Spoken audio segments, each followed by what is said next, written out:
Hi friends, welcome to bashaskitchen. bashaskitchenல இன்னைக்கு நம்ம weekend ஸ்பெஷல்ல mutton chops குழம்பு எப்படி செய்யறதுன்னு பார்க்க போறோம்.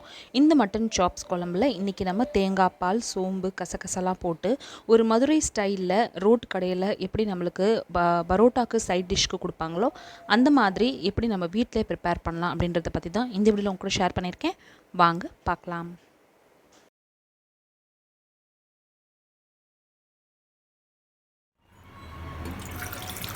இந்த மட்டன் சாப் செய்கிறதுக்கு ஃபஸ்ட்டு ஒரு ப்ரெஷர் குக்கர் எடுத்துக்கோங்க. அதில் மட்டன் மூழ்கிற அளவுக்கு தேவையான தண்ணி விட்டுட்டு க்ளீன் பண்ணி வாஷ் பண்ணி எடுத்து வச்சுருக்கிற மட்டன் சாப்ஸை சேர்த்துருங்க. அடுத்ததாக இதில் தேவையான மஞ்சத்தூள், உப்பு, அப்புறம் 1 டீஸ்பூன் அளவுக்கு இஞ்சி பூண்டு பேஸ்ட்டு, நறுக்கி எடுத்து வச்சுருக்க 2 வெங்காயம், 1 தக்காளி சேர்த்துட்டு எல்லாத்தையும் நல்லா கலந்து விட்டுக்கோங்க.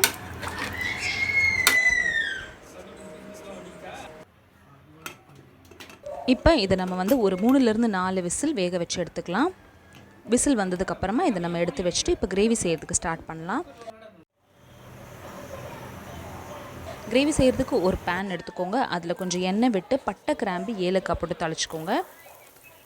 அதுக்கப்புறம் பொடி பொடியாக நறுக்கி எடுத்து வச்சுருக்க 1 வெங்காயம் சேர்த்துட்டு அதையும் நல்லா வதக்கி விட்டுக்கோங்க.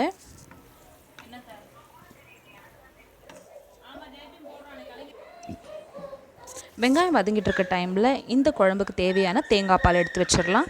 அதுக்கு ஒரு மிக்சியில் 1/2 முடி அளவுக்கு தேங்காய் சேர்த்துட்டு அதை கொஞ்சம் தண்ணி விட்டு இந்த மாதிரி பாலாக எடுத்து வச்சுக்கோங்க. தேங்காய் பால் கை விடாமல் இந்த மாதிரி எடுத்து வச்சுக்கிட்டிங்கன்னா குழம்பு நம்மளுக்கு கெட்டு போகாமல் இருக்கும். அதனால இந்த மாதிரி எடுத்து வச்சுக்கோங்க.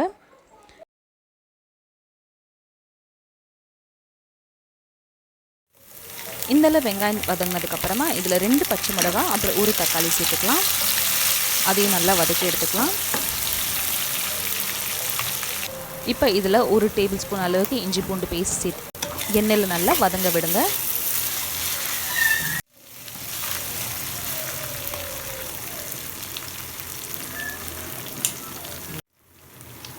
அடுத்ததான் இப்போ இதில் மசாலா சேர்த்துக்கலாம். மசாலாவில் இங்கே நான் வெறும் மிளகாத்தூள், தனியாத்தூள், அப்புறம் மஞ்சத்தூள், உப்பு சேர்த்துருக்கேன். 1 டீஸ்பூன் அளவுக்கு வெறும் மிளகுத்தூள் சேர்த்துக்கோங்க. எல்லாத்தையும் நல்லா கலந்து விட்டுட்டு ஒரு 2 நிமிஷம் இந்த எண்ணெயில் வதங்க விடுங்க. மசாலாவோட பச்சை வாசனை போனதுக்கப்புறமா இதில் இப்போ நம்ம வேக வச்சுருக்கிற மட்டனை சேர்த்துக்கலாம். மட்டன் நல்லா வெந்து இந்த மாதிரி இருக்கணும். இப்போ இதில் மட்டனோடு சேர்த்து மட்டன் சூப்பையும் சேர்த்துருங்க.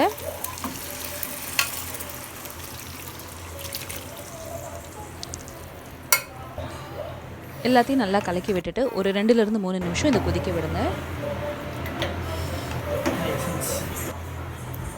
இது கொதிச்சிட்ருக்க டைமில் நமக்கு இந்த குழம்புக்கு தேவையான மசாலா அரைச்சிக்கலாம். மசாலாவில் ஒரு மிக்சியில் 2 டீஸ்பூன் அளவுக்கு சோம்பு, 1 டீஸ்பூன் அளவுக்கு கசகசா சேர்த்துட்டு நம்ம எடுத்து வச்சுருக்கோம்ல தேங்காய் பால், அதையும் கொஞ்சம் சேர்த்துட்டு நல்லா இதை மையாக அரைச்சி எடுத்துக்கலாம்.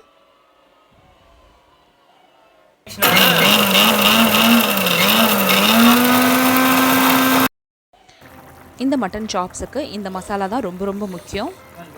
இப்போ பாருங்கள், நம்மளுக்கு இந்த குழம்பு கொதிச்சு நல்லா எண்ணெய் பிரிஞ்சு வந்துருச்சு பாருங்கள். இந்த ஸ்டேஜில் நம்ம அரைச்சி எடுத்து வச்சுருக்கிற மசாலாவை சேர்த்துருங்க.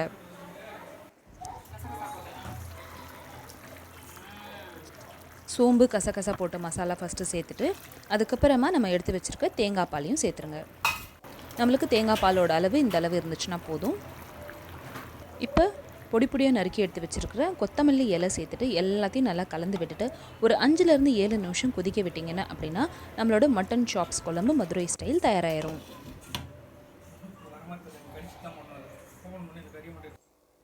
அவ்வளோதாங்க. இந்த ரெசிபி நீங்களும் ட்ரை பண்ணி பார்த்துட்டு எப்படி வந்துச்சுன்னு சொல்லுங்கள்.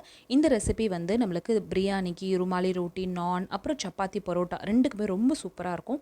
கண்டிப்பாக ட்ரை பண்ணி பார்த்துட்டு எப்படி வந்துச்சுன்னு சொல்லுங்கள். இந்த வீடியோ உங்களுக்கு பிடிச்சிருந்துச்சு இந்த வீடியோ லைக் கொடுங்க. சேனல் ஃபஸ்ட் டைம் பார்க்குறீங்கன்னா கண்டிப்பாக சப்ஸ்கிரைப் பண்ணுங்கள். இதே மாதிரி சிக்கன் குழம்பு, அப்புறம் அரைச்சி விட்ட செட்டிநாடு சிக்கன் குழம்பு வேணும் அப்படின்னா கீழே டிஸ்கிரிப்ஷன் பாக்ஸில் லிங்க் பாருங்கள். இன்னொரு இன்ட்ரெஸ்டிங்கான வீடியோவில் அடுத்து உங்களை சந்திக்கிறேன். தேங்க்யூ ஸோ மச் ஃபார் வாட்சிங். பாய்.